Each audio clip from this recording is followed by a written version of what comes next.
안녕하세요. 커먼와인입니다. 아르헨티나의 주요 와인 생산 지역은 노스, 쿠요, 파타고니아, 아틀란틱, 크게 4개 지역으로 나뉘며 각 지역은 여러 주로 나뉘고 다시 각 프로방스에는 다수의 세부 지역으로 나뉩니다. 포도밭은 북에서 남으로 안데스 산맥 기슭에 뻗어 있으며 위도 23에서 45도에 걸쳐 띠 형태를 이루고 있죠. 북부 지역은 아르헨티나 전체 포도 재배 면적의 3%가 조금 넘는 수준으로 높은 고도와 강렬한 태양이 와인 생산에 큰 영향을 미칩니다. 이곳의 후후이 세부 지역에는 해발 3,329m, 세계에서 가장 높은 고도의 포도밭이 위치하는데요. 높은 고도로 인해 더 시원한 기후에서 충분한 햇빛을 받아 잘 익은 과실이 생산되기 때문입니다. 가장 많이 생산되는 품종은 말백이나 뛰어난 품질의 토론테스가 이곳의 상징과도 같습니다.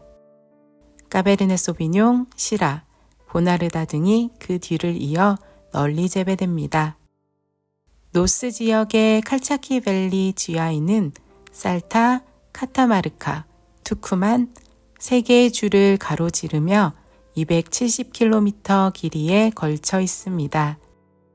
500만 년 전에 형성된 마운틴 밸리로 건조하고 평균 기온이 매우 높으며 고도에 따라 강한 태양 복사열을 가집니다. 토양은 일반적으로 배수가 잘 되는 고운 모래 비율이 높은 사질 양토 또는 모래질입니다. 강렬한 꽃과 과일 향의 토론테스와 극한의 조건에서 재배된 두꺼운 껍질의 레드와인은 블랙 과실과 허브, 향신료 풍미, 인상적인 타닌이 두드러집니다. 노스 지역에서 가장 중요한 살타는 아르헨티나에서 가장 북쪽에 위치하며 높은 고도와 극한의 기후 조건에서 순수하고 농축미가 훌륭한 와인을 생산합니다. 특히 카파야테는 살타에서 칼차키밸리, 사실 노스 지역 전체에서 가장 중요한 세부 지역이죠. 살타 포도밭의 75%와 칼차키밸리 전체 포도밭 재배 면적의 60%가 이곳 카파야테에 포함되어 있습니다. 카파야테는 낮은 덥고 밤은 시원하며 여름이 길고 열 진폭이 넓으며 모래 비중이 높은 깊은 토양으로 구성되어 있는데요. 대표 품종인 말백과 토론테스 모두 과실향이 강렬하게 표현되고 알코올 도수가 높은 편이며 생동감 넘치는 스타일로 생산됩니다. 아르헨티나의 중서부 안데스 산맥 기슭에 위치한 쿠요는 원주민의 방언으로 사막의 나라라는 의미입니다. 말 그대로 초목이 부족한 건조한 기후로 더운 여름과 추운 겨울의 특징은 안데스 산맥에 의해 더욱 강화되죠. 또한 산맥을 통해 흘러내려오는 눈 녹은 물은 강을 통해 흘러 이곳 관계의 원천이 됩니다. 쿠요는 아르헨티나 포도밭의 95%가 위치한 남미에서 가장 많은 생산량을 책임지는 지역입니다. 아르헨티나를 대표하는 생산지인 멘도사가 바로 이곳에 속하는데요. 말백, 보나르다, 까베르네 소비뇽, 시라 등 레드 품종이 생산량의 많은 부분을 차지합니다. 산후아는 아르헨티나에서 멘도사에 이어 2번째로 중요한 와인 산지로 전체 재배 면적의 16% 넘는 부분을 차지합니다. 해발 550에서 2000m에 위치한 포도밭은 멘도사보다 더 덥고 건조한 기후를 가지며 토양은 주로 모래와 점토로 구성됩니다. 이러한 특징은 뛰어난 시라 생산에 이상적이죠. 말백, 까베르네 소비뇽, 보나르다 등도 좋은 결과를 보여주고 화이트 품종에는 페드로 히메네즈와 모스카텔 데 알레한드리아, 토론테스 산후아니노가 가장 많이 생산됩니다. 산후안의 여러 세부 지역 중 페데르날 밸리는 두 개의 소산맥 사이에 위치하여 언덕으로부터 보호를 받습니다. 해발 1250에서 1500m 사이의 높은 고도에서 산도 높고 순수한 과일향을 지닌 와인을 생산하죠. 주요 품종인 시라와 말백은 충분한 햇빛을 받아 깊은 색과 단단한 타닌을 가지고 오래되고 많은 침식을 겪은 토양으로 인해 미네랄 함량이 높은 복합적인 풍미를 보입니다. 영토 서쪽 중앙 안데스 산맥 기슭에 위치한 멘도사는 아르헨티나 전체 포도밭의 약 76%를 차지합니다. 아르헨티나에서 가장 많은 와이너리가 모여 있는 아르헨티나를 넘어 세계적인 주요 생산지죠. 430에서 2000m의 포도밭이 펼쳐져 있고 안데스 산맥은 태평양의 습한 바람을 막는 장벽 역할에 높은 고도, 관계를 위한 눈 녹은 물을 흘려주며 포도 재배에 이상적인 조건을 제공합니다.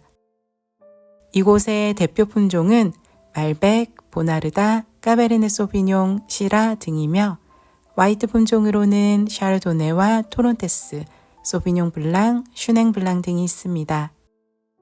멘도사는 크게 5개의 하위 지역으로 나뉩니다. 북부와 동부 멘도사는 일반적으로 대량 저가 와인을 주로 생산합니다. 그리고 남부 멘도사는 상대적으로 고도는 낮지만 남부에 위치하여 멘도사에서 가장 서늘한 곳 중 하나로 아르헨티나에서 슈냉 블랑을 가장 많이 생산하는 지역입니다. 아르헨티나의 2개뿐인 DOC 중 산 라파엘 DOC가 이곳에 위치하죠. 프리메라 조나는 아르헨티나에서 프리미엄 와인 생산에 있어 가장 긴 역사를 가지며 많은 유명 생산자가 이곳에 기반을 두고 있습니다. 1989년 최초의 DOC로 채택된 루안데 쿠요 DOC와 마이프 GI 등이 속해 있습니다. 루안데 쿠요는 안데스 산맥 구릉지대의 해발 900에서 1100m 고도에 입지하고 있으며 오래된 포도나무에서 부드럽고 달콤한 향신료 풍미가 뛰어난 프리미엄급 말백으로 유명합니다. 루안데 쿠요의 동쪽으로 더 낮은 고도의 포도밭이 위치한 마이프에서는 시라와 까베르네 소비뇽이 진가를 드러내고 있는데요. 마이프의 일부 지역은 대량 저가 와인을 주로 생산합니다. 우코벨리는 멘도사의 남서부에 위치한 고품질의 생산 지역입니다. 멘도사에서 가장 높은 해발 고도 900에서 1500m의 포도밭이 조성되어 있어 서늘한 밤 기온으로 포도의 산도와 신선한 과일 풍미, 향긋한 꽃향기를 보여주죠. 샤르도네 토론테스 소비뇽 블랑과 말베, 까베르네 소비뇽 메를로 템프라뇨 등 모두 이곳에서 잘 재배되며 일부 부지에서는 피노누아 재배에 좋은 서늘한 기후를 가집니다. 특히 우코벨리 내의 투푼가토는 안데스 산맥에서 가장 높은 봉우리 중 하나인 투푼가토 산에 있습니다. 평균 해발 고도 1300m에서 강렬한 햇볕에 노출되며 서늘한 밤과 안데스 서풍으로 좋은 산도의 포도를 생산하는 프리미엄 와인 산지로 주목받고 있는 곳이죠. 투푼가토에서도 괄타라리는 포도 재배 한계인 최대 1600m의 고도에 포도밭이 조성되어 있으며 바위가 많은 토양과 석회암층이 얽혀 있는 토양이 우아하면서도 강력한 타닌과 신선한 과일향, 독특한 미네랄리티함을 부여하여 가장 흥미로운 와인 산지 중 하나로 떠오르고 있습니다. 파타고니아와 아틀란틱은 아르헨티나 남쪽의 넓고 황량한 지역으로 전체 포도 재배 면적의 약 2%를 차지합니다. 새로운 때루아를 찾기 위한 생산자들은 점점 더 남쪽과 동쪽으로 향하고 있죠. 파타고니아 지역에는 리오네그로와 네우켄을 포함합니다. 포도밭은 해발 고도 200에서 250m, 비교적 낮은 고도에 위치하지만 위도로 인해 냉각 효과를 누리는데요. 끊임없이 불어오는 바람으로 건조하고 강우량은 적으면서 일교차가 커서 포도나무의 질병 발생률이 낮으며 긴 일조 시간과 서늘한 밤 기온으로 포도에 농축되고 신선한 과일 풍미와 좋은 산도를 부여합니다. 말백이 가장 많이 재배되나 메를로, 피노누아 등으로 주목을 받고 있습니다. 남위 45도를 넘어 세계 최남단 와인 생산지인 추부트가 파타고니아에 위치합니다. 매우 추운 기후와 강한 바람으로 많은 위험 요소가 있으나 신선하고 좋은 산미에 과일 향이 두드러진 와인을 생산할 수 있습니다. 피노누아, 샤르도네, 소비뇽 블랑이 많이 재배되며 게브르츠트라미너도 좋은 품질을 보이죠. 마지막으로 아틀란틱 지역은 아르헨티나의 수도인 부에노스아이레스에서 남쪽, 대서양의 영향을 받는 동부 해안에 자리 잡고 있습니다. 비교적 최근에 많은 프로젝트가 진행되며 새로운 때로와 탐색을 시도하고 있는데요. 부에노스아이레스에서 샤르도네, 소비뇽 블랑, 피노누아 등 일찍 숙성되는 포도 품종의 스틸과 스파클링 와인이 좋은 결과를 보여주고 있습니다. 중요한 산지만 다뤘는데도 많이 길어졌네요. 아르헨티나 와인에 한 발 더 다가가는 시간이 되었으면 합니다. 다음에 만나요. 감사합니다.